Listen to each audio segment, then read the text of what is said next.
We read from the Bhagavad Gita as it is, from the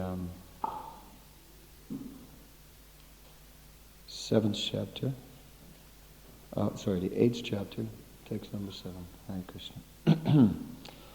Tasmāt sarveṣu kāleṣu mam anusmara yudhya mayy arpita-mano-buddhir evaiṣyasy asaṁśayaḥ.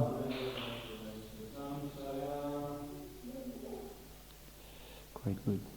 Tasmāt, therefore, sarveṣu, at all, kāleṣu, times, me, anusmara, go on remembering, yudhya, fight, cha, also, mayy, unto me, arpita, surrendering, manaha, mind, buddhi, intellect, mam, unto me, eva, surely, evaiṣyasy, you will attain, asaṁśayaḥ, beyond a doubt.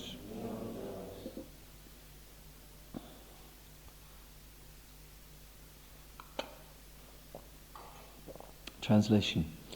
Therefore, Arjuna, you should always think of me in the form of Krishna, and at the same time carry out your prescribed duty of fighting.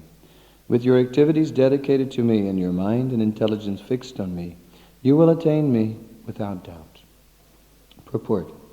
This instruction to Arjuna is very important for all men engaged in material activities. The Lord does not say that one should give up his prescribed duties or engagements. One can continue them and at the same time think of Krishna by chanting Hare Krishna. This will free one from material contamination and engage the mind and intelligence in Krishna. By chanting Krishna's name, one will be transferred to the supreme planet, Krishna Loka, without a doubt.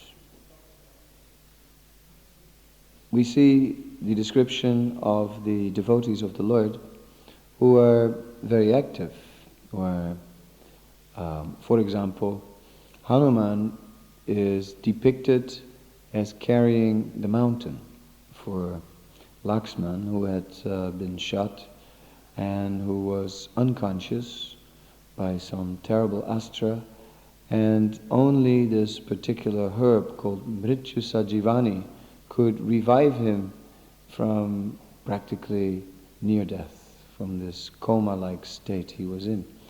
So Hanuman was a devotee who was active in serving the Lord, and in this way he was depicting the mood of a devotee.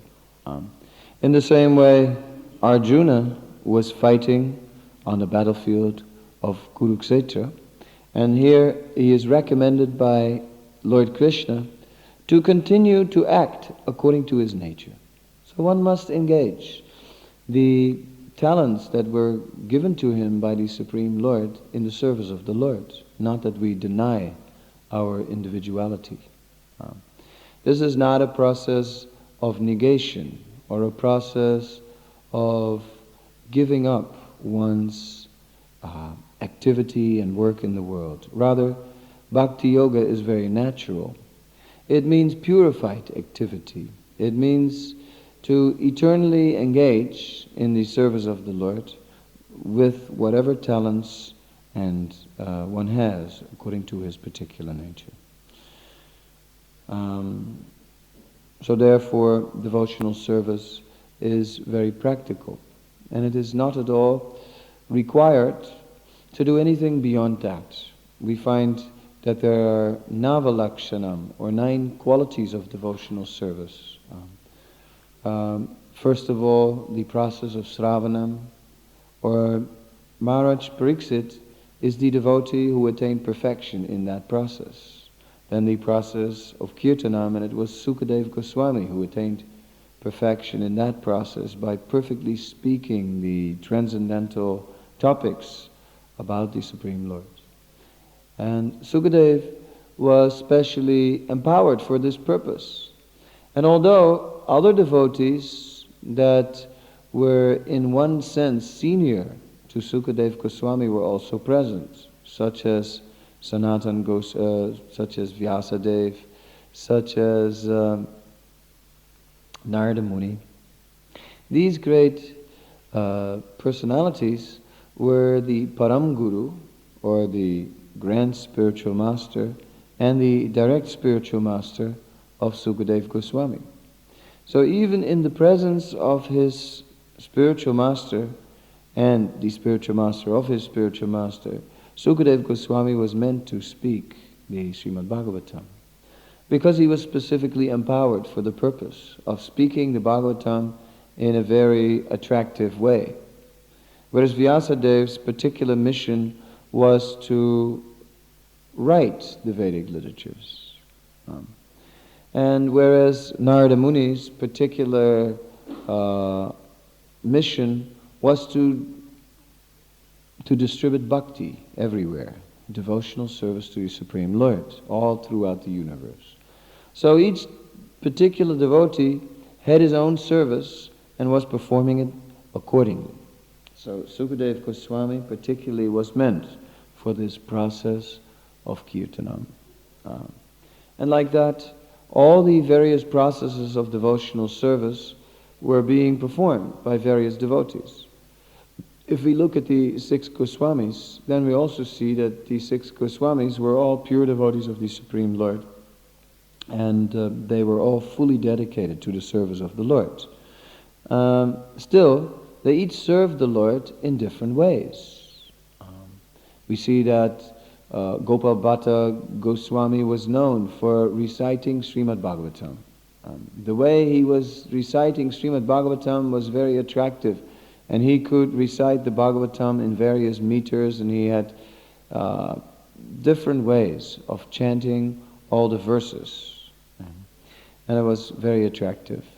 Whereas Sanatan Goswami was very, very wise and was known for his wisdom by every single resident of Vrindavan. And he was counseling so many people who used to come all day to ask advice on different subject matters. And we know that he was also daily circumambulating Govardhan Hill. We see that Raghunadas Goswami was known for his great renunciation. He came from a very, very wealthy family. But he gave up all that wealth, and he gave up any form of material comfort.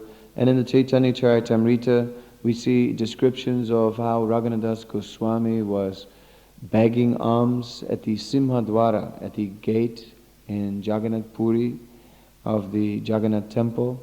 And after some time, he was thinking, no, this is not good. Because in this way, I'm calculating. I'm looking at different people and thinking, will this one give? Will that one give? This one gave me yesterday. Probably will give me again today. Right? He said, in this way, my mind will just be thinking like this and be distracted from remembrance of Krishna. So this renunciation is useless renunciation. Because the very purpose of my renunciation must be to free myself completely from thoughts of anything but Krishna. Therefore he thought, no, I will stop this. And there were also booths where they used to hand out prasadam from different places. Some charity activity was going on where the sadhus were being fed. So he thought, let me just go there once a day because that's easy. I'll just go there, take the food, eat it, and then after that I don't have to think about it anymore. So therefore he thought, I'll do that. But soon after that, he did not go to those places anymore either. And he took simply the rejected rice that was thrown out from the temple, that was like rotten. And he took that rice and washed it under water so that the soft parts would go and that the hard core would remain. And that was his prasadam. Right? When Lord Chaitanya heard, Lord Chaitanya came. And Lord Chaitanya, he said, Raghunath, what are you eating these days? Right? What kind of prasadam are you having these days? And Raghunath, he felt it coming and said, no, my Lord. No. This is not very, very nice at all. No. And Chaitanya Mahaprabhu said, what is it? And by force, he just snatched some of that prasadam and he took it and said, this is the greatest nectar I've ever tasted. So in this way, Chaitanya Mahaprabhu was so pleased with the renunciation of Raghunath Das Goswami. Then Raghunath Bhatta Goswami was paying obeisances so many times a day. He was paying his obeisances. To all the Vaishnavas he was paying his obeisances. And he could not hear any criticism of any Vaishnava. It was not possible. As soon as you started, he was, hey, where did he go? And he was walking down the road. He was no longer visible to anyone. Such are the qualities of the Vaishnavas. So the Vaishnavas all have very wonderful qualities, and they all share in the same qualities, because no advanced Vaishnava would engage in Vaishnava Ninda or in criticizing a Vaishnava, knowing well the nature of Vaishnava Aparad, but beyond even that, the mood of avoiding Vaishnava Aparad, knowing well the glories of the Vaishnavas. But yet, each Vaishnava seemed to have his particular preference. Every Vaishnava relishes the Bhagavatam, but yet Gopal Bhatta Goswami displayed that feature. Every Vaishnava is full of realization and therefore has become the person Bhagavat. And it is mentioned in the Srimad Bhagavatam that the Bhagavatam is the answer to all questions. Therefore, a Vaishnava has the answer to all questions. So it was not surprising that Sanatana Goswami could answer all questions perfectly. Just as Srila Prabhupada could answer all questions perfectly.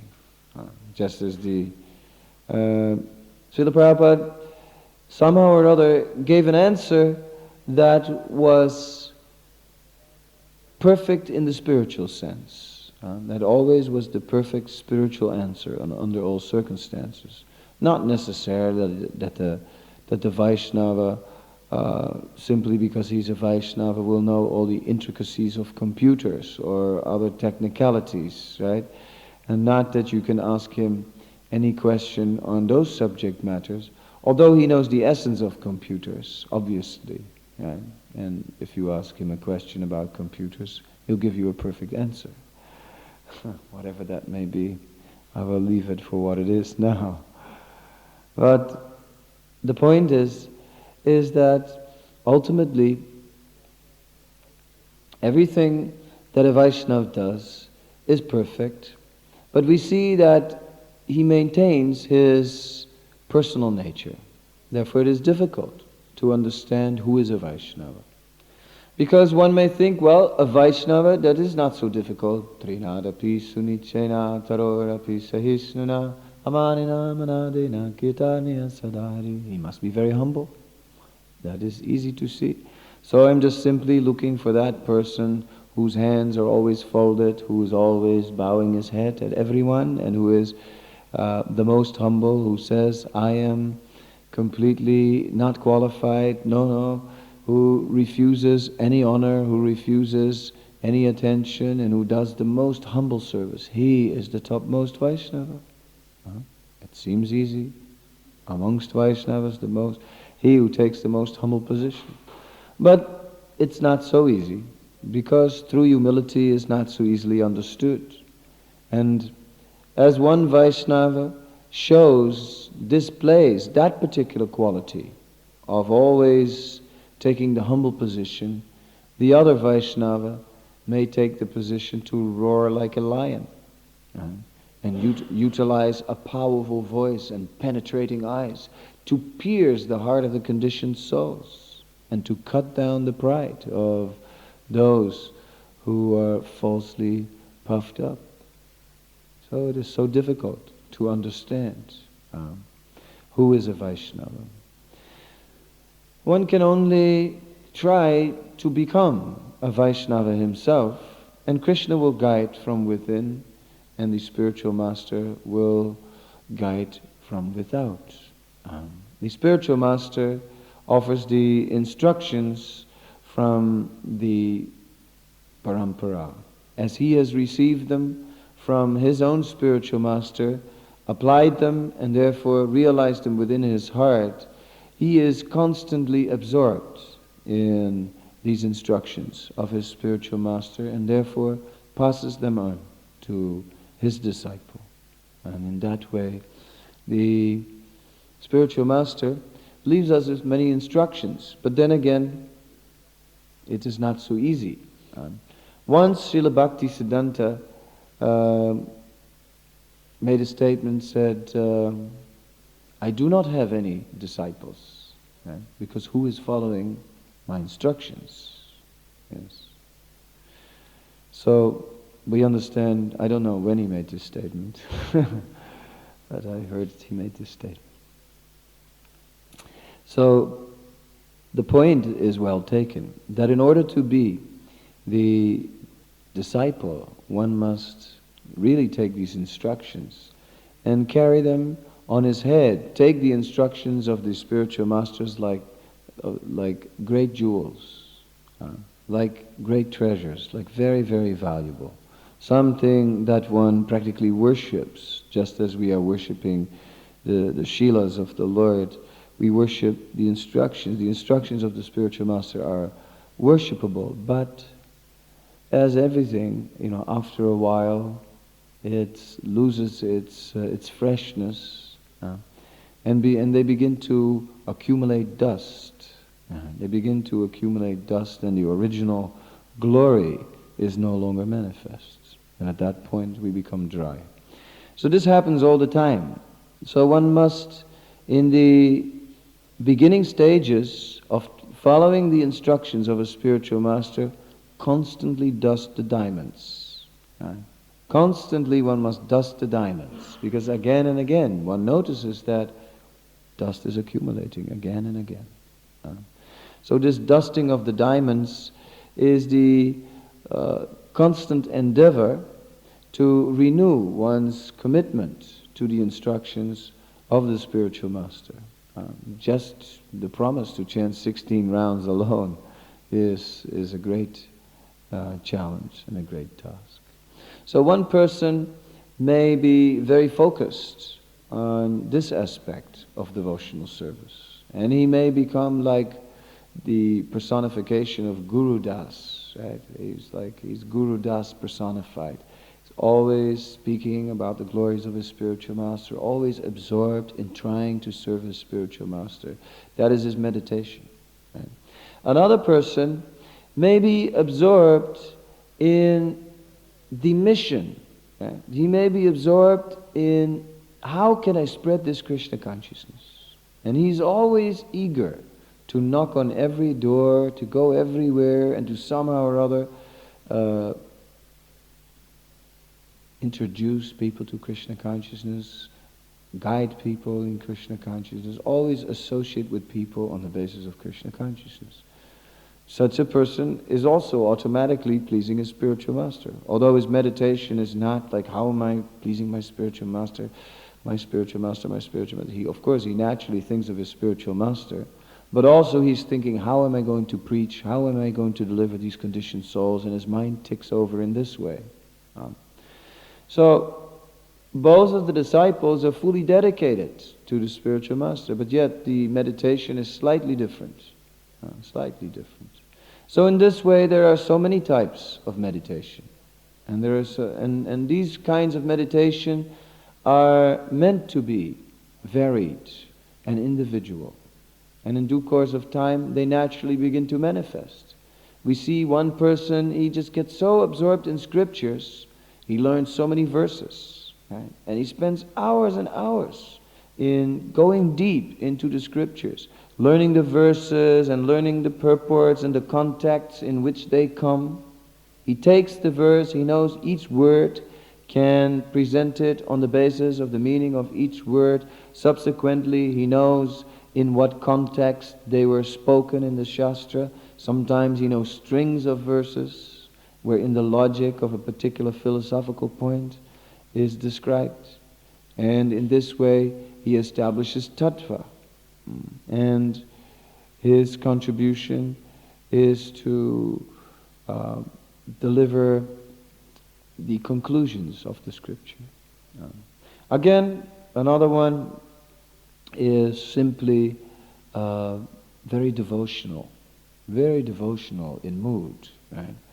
Such a person is very soft-hearted and is doing everything with great attention and devotion.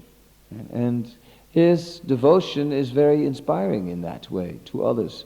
It seems to be contagious. It is, when you're around such a person, you also start feeling like, yes, that you see him pay obeisances, and he's really paying obeisances like, not just going down, but you can see as he's paying his obeisances, he's like doing it with so much care and devotion. Right? So again, a different mood. Right? Another person may show great efficiency, right? May be super efficient for Krishna, right? May just always be thinking, how can I just, whatever I do for Krishna, do in the nicest, in the best way, right? His accounts are always 100% right, they always match properly, everything is always done, everything is always in order, things are immediately written down, and in this way he does so much work for Krishna. So all these qualities that we see in different individuals are quite different and sometimes almost contradictory, like the chastising Vaishnava and the one begging everyone for mercy. But yet, all these devotees are making their contribution to this movement. And the movement of the Supreme Lord, either in the material world or existing in the spiritual world, is consisting of such different types of devotees. We're seeing in the spiritual world also. We see, on the one hand, we see Jagadananda Pandit, right, who is none other than in the mood of Satyabhama and always angry with Krishna, chastising Krishna, not satisfied with Krishna, wanting more from Krishna. Same Jagadananda wanting more from Chaitanya Mahaprabhu, wanting to offer so many things the Lord didn't want to accept, a bed, some scented oil. And when he brought this scented oil, then the Lord could not accept it. He was a sannyasi. He said, what will I do with this scented oil? I cannot use that, And Jagadananda was so angry. Lord Chaitanya did not say directly. He sent a message to Govinda, his personal servant. And then Jagadananda went to the courthouse, the house where Chaitanya Mahaprabhu stayed, and just took those vessels of oil in clay pots and threw them on the ground. Smash! Big noise, big mess. And Chaitanya Mahaprabhu inquired what had happened. What did he do? Why did he throw the oil like that? And Jagadananda simply said, oil? What oil? There was no oil. Yeah. And left like that. So many personalities, right? So we must engage that personality in the service of Krishna, and it will manifest. One can sing very nicely, another one can only produce sound like a frog. What can be done, right? We all chant, but still, the one who will sing sweet bhajans. So, in this way, each devotee has a good quality, has an opulence, and we are all looking for that opulence. And that is what we see in each devotee. We see his his outstanding quality in devotional service. One devotee's qualification is great determination. He's so determined that Nothing happens and he's still, whatever may happen, he's still going strong, right? So determined. So in this way, different devotees will naturally be the source of inspiration in different situations. Naturally, the one who is so determined at times of difficulties will stand out. Whereas the one who sings so sweet on an evening when we are together having bhajans, he will sing. And like that, there is a special inspiration to take everywhere. So inspiration comes from all the Vaishnavas, and the Vaishnavas combined. And that is actually the wonderful experience of devotional service. How different devotees serve Krishna in different moods, in different ways, and how they complement each other. How we depend upon the devotees. Because there where we are weak, someone else is strong. And where others are weak, we may feel, well, this is easy. I think I can do this. It is amazing how what is so difficult for one person can be so easy for another, and the other way around. Some people, they feel like distributing books is nice and easy, and others feel it's like, oh, it's so heavy. And again, other services, like some people feel that being a pujari is like so natural, whereas others feel like, anything but being a pujari, right? That's very difficult for me. I would find it very hard to be a pujari. So, naturally everyone gravitates to his nature. And therefore, in due course of time, as he matures in devotional service, his service begins to mature according to that nature. And while his service is maturing in that particular nature, it becomes like a very, very great ornament. Because gradually he takes on the qualities that are going along with that service. Just as we see pujaris who have been pujaris for 25 years, they become very, very pure and very, very, their whole life centers around the deity. And we see that book distributors in the same way, that have been book distributors for so long, become like that, absorbed. Or temple presidents that have been like there for a long time, become very mature. Therefore, generally speaking, it is very nice if we can become absorbed in a service and stick to it. Always changing service is sometimes not good. Of course, it may be someone's particular nature to be a jack of all trades and to always change services, and in this way, after 25 years of always changing services, he's really an all-rounder, right? So that can also be an opulence. But it is very nice to see how different devotees flourish in these ways. And in this way they become like the surrender that they had in their particular service begins to manifest, and they become effulgent in that area of service. They become outstanding in that area of service because just they do it. And all their energy and contribution in that field becomes like they can offer great, wonderful realizations and experience and so forth. So this is how devotional service is appreciated. Therefore, experience in devotional service is very valuable. It is very valuable. It is what we are looking for. We are looking for the mature, experienced devotees to associate with, because they have this great opulence of so much realization in their particular way that they serve the Lord. And in that way, we ourselves also can learn from their realization. We can learn from the way they went that path. And it can help us to combine and to expand our own realizations.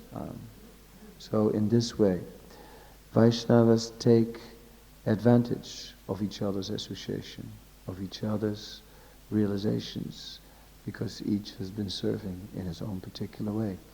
And in this way they complement each other, and by such association one is greatly benedicted, because one's understanding of spiritual life deepens and broadens and expands in all directions. So this is the nectar of Vaishnava association. And in this way one can gradually understand different features of Krishna. Because Krishna also has all these features. Soft like a rose, hard like a thunderbolt. This way. So like that, Lord Krishna is also manifesting all different moods. What is it? Right here, huh? Not a flying saucer.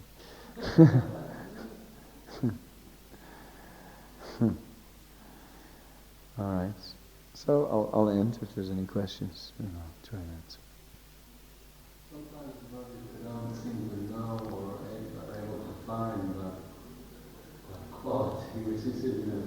And what happens also is that they tend to see others and think, if only I could be that, and so they try that, and that doesn't work. So then they see another devotee and think it's a nice quality, and they try to have that, and it doesn't. And that way they go on, and the anger is frustrated, and think, I'm useless, I don't know.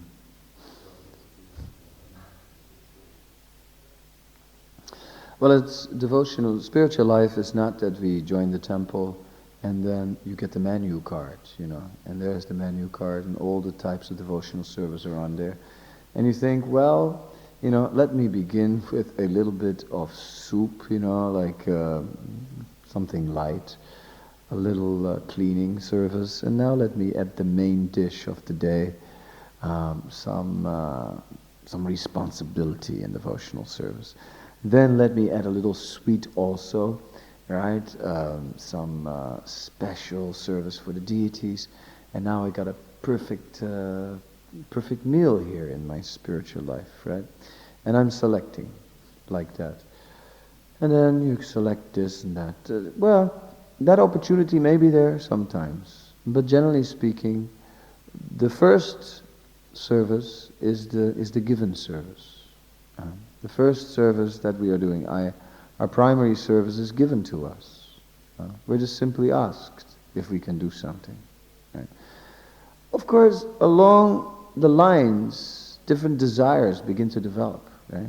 As you're doing things, some desire begins to develop in your heart. You get these. So gradually, you may gravitate towards that desire. But initially, you just simply take the service that is given. And if no desire develops in your heart, just keep on doing the service that is given and that is asked from you. Right? In due course of time, some desire will come, and then it will become very clear what to do, what you want to do. Right? And otherwise, simply satisfy the Vaishnavas, and as they desire, you will do. Right? That is very nice. And anyhow, even if you develop a personal desire, you must still take the blessings of the Vaishnavas. You cannot just run after your own desires. But you must take the blessings of the Vaishnavas for executing that desire. And one must see that the desire is actually inspired by Krishna. Therefore, the first and foremost authority is the spiritual master. But he may not always get involved in all the nitty-gritty of one's everyday spiritual life, and the instructions may be more general. So then there are immediate authorities and immediate senior Vaishnavas present who one can consult and who will naturally tell one what service to do and what service is favorable. But still some desires manifest. Don't you? I mean, everyone develops some desire to do some particular service sometimes, naturally. You may watch the deity worship and think, yes, I also feel like doing that sometimes. Like I've been watching people do Govardhan Shila worship, right? Now I've developed this desire to do it also, but a little different, right? I mean, it's my own desire, but for a long time I've been wanting to go to Govardhan, take a huge rock of Govardhan, and paint his big face on it, and put a very big turban on it, and then, do just a one-time puja. Maybe I'll do it this year. Who knows? Been thinking about it for years, actually. Never did it. I don't know what kind of desire that is, but still, I want to do it. So like that, we see how the Vaishnavas may develop some desire like that. We saw how Madhu Pandit Goswami, the original, was wearing a coat and a hat, right? A hat made of tulsi beads and a coat made of tulsi beads, right? That's pretty far out, right? Pretty, and he was doing this during his puja time. He had a whole jacket, made of tulsi beads, very fine tulsi beads, and a hat made of tulsi beads. And he was wearing this during his puja.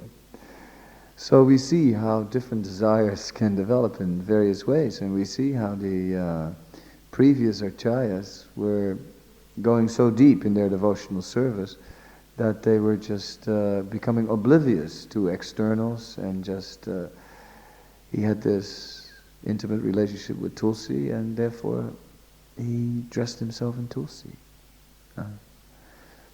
So gradually these things will manifest. You cannot imitate that, right? But in due course of time, we become more and more individual in our devotional service. That is natural, according to our natures. So if you can't figure it out in the beginning, just do the service you're asked to do.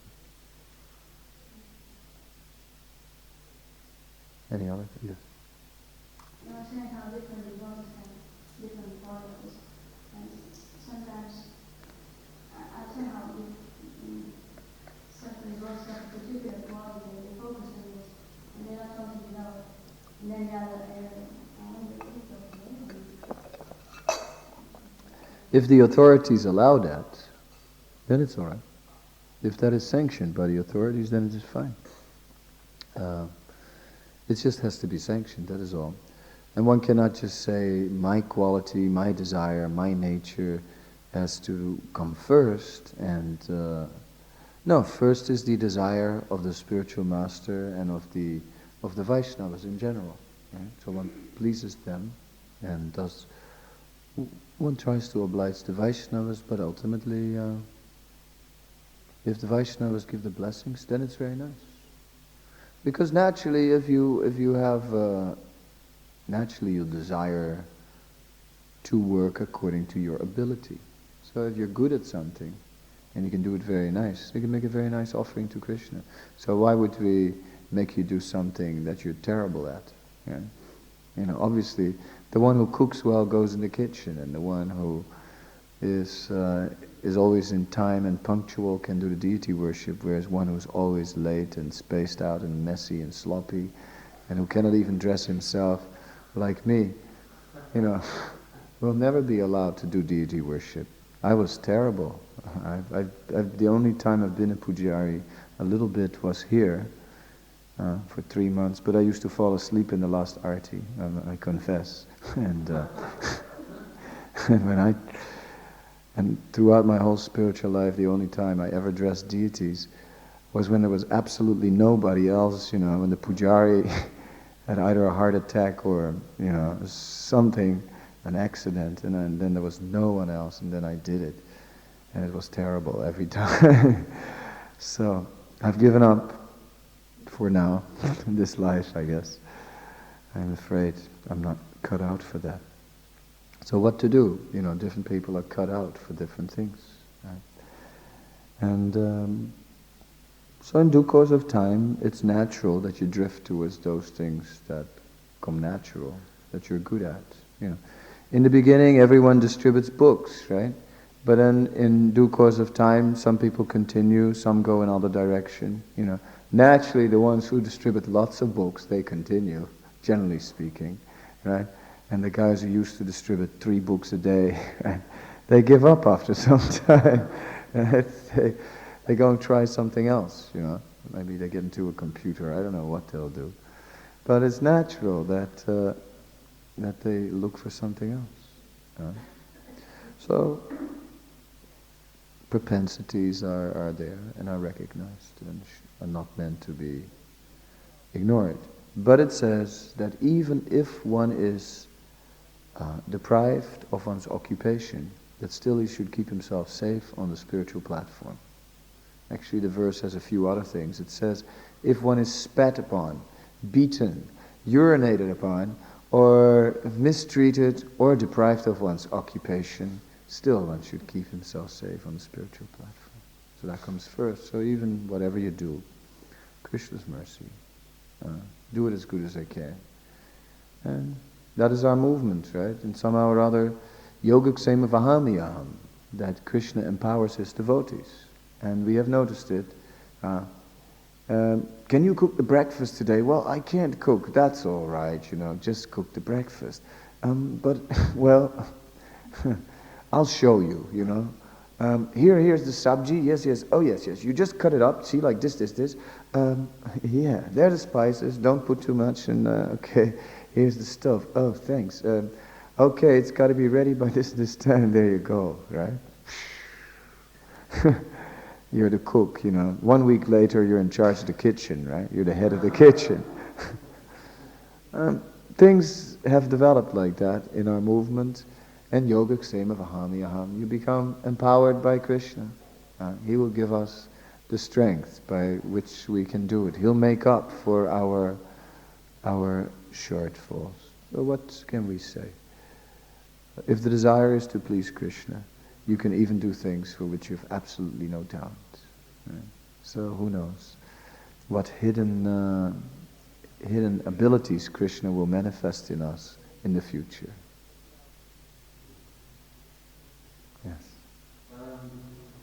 You mentioned about Sukadeva Swami speaking Bhagavad-gītā, and there was present spiritual. 2 generations of spiritual masters. But did you get some instruction on that? Or how did you know that?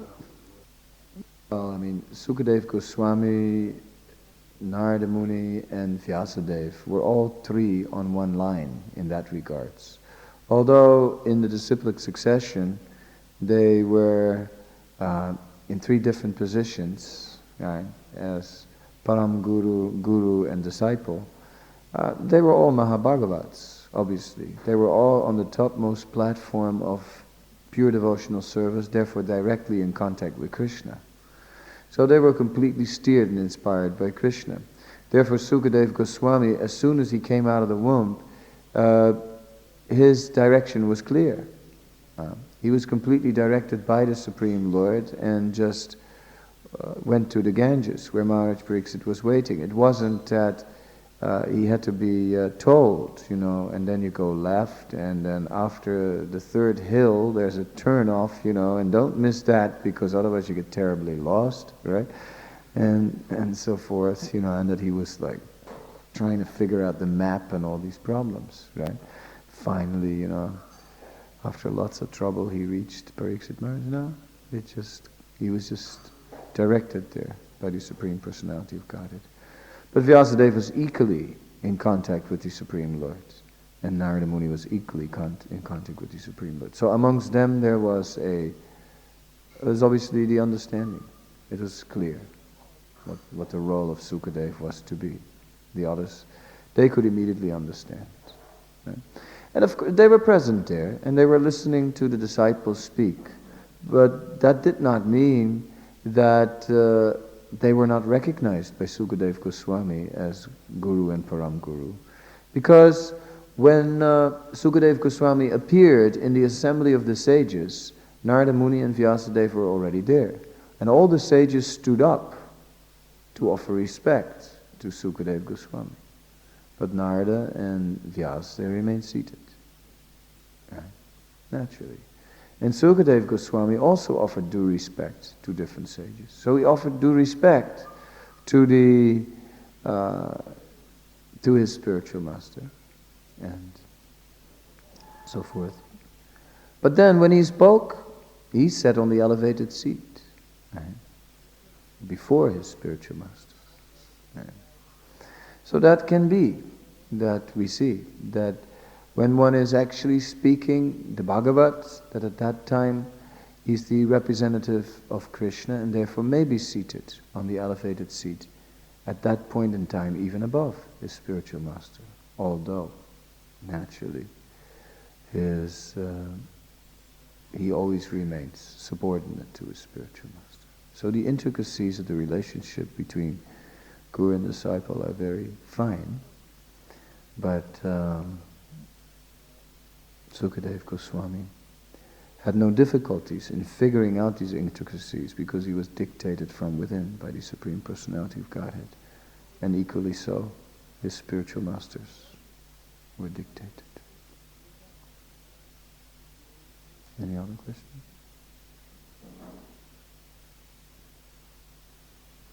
Okay. Oh.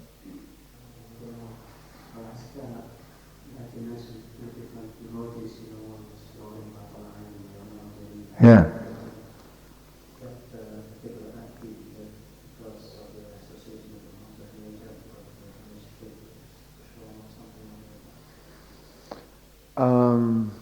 Okay, does one devotee roar like a lion because of association with the modes of material nature, and the other one because he's just really shy, wants to always crawl under the carpet? Excuse me, Prabhu.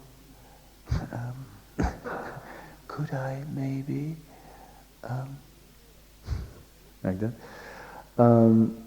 It could be due to the influence of the modes of material nature in a devotee in the conditioned state, who is still under the influence of anarthas, of impurities within the heart.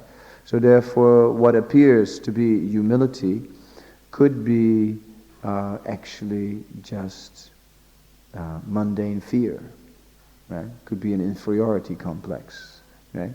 Whereas, the roaring like a lion could just be an obnoxious streak, right, in a particular nature, which a person is trying to purify by engaging it in the service of Krishna, right? But it could also, at a more advanced stage, still these differences manifest on the spiritual platform as well. Even in the spiritual sky, there are left-wing gopis, right-wing gopis, and equally so in cowherd boys. So the left wing in the spiritual sky are the rebellious ones who chastise Krishna. The example is Satyabhama or Radharani, and whereas the right wing, the example is Rukmini, who was like, when Krishna said he was going to leave, she just fainted, right? Whereas he was simply trying to create a little excitement in the situation. So we see that these moods are always there. And therefore we should understand that even on the spiritual platform, both moods are there, and therefore even in pure devotees, both these moods are there. As Srila Bhaktisiddhanta was known as the Simha Guru, right? And let us think of a spiritual master who was taking a very humble position. I guess it will be difficult to even know his name because he probably kept himself completely hidden. But it is, who told me this the other day?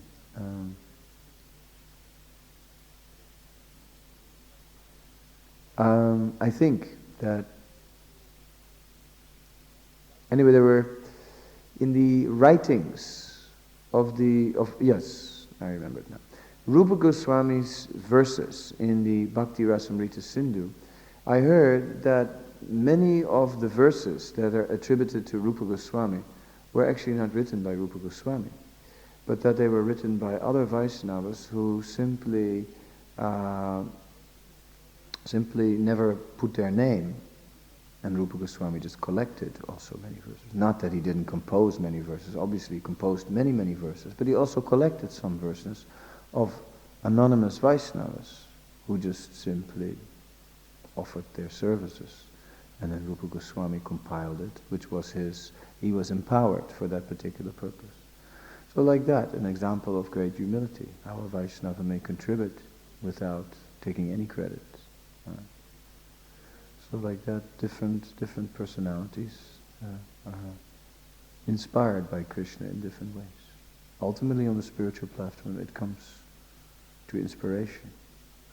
One becomes inspired by Krishna in a different way. It becomes more and more clear what Krishna wants. It's not only that the spiritual master tells everything and that you have to ask, what shall I do, what shall I not do, and what is right for me, and I'm confused, it's difficult to figure it out. What do you really want? What is really pleasing to you? All these burning questions, right? In due course of time, it actually comes from within. Krishna from within is like making more and more clear what he wants from us. And spiritual master may confirm, but Krishna reveals his desires more and more. So like that. Both on material platform, these natures are there, as on the spiritual platform. Okay, now we'll end. Thank you very much. All glories to Srila Prabhupada.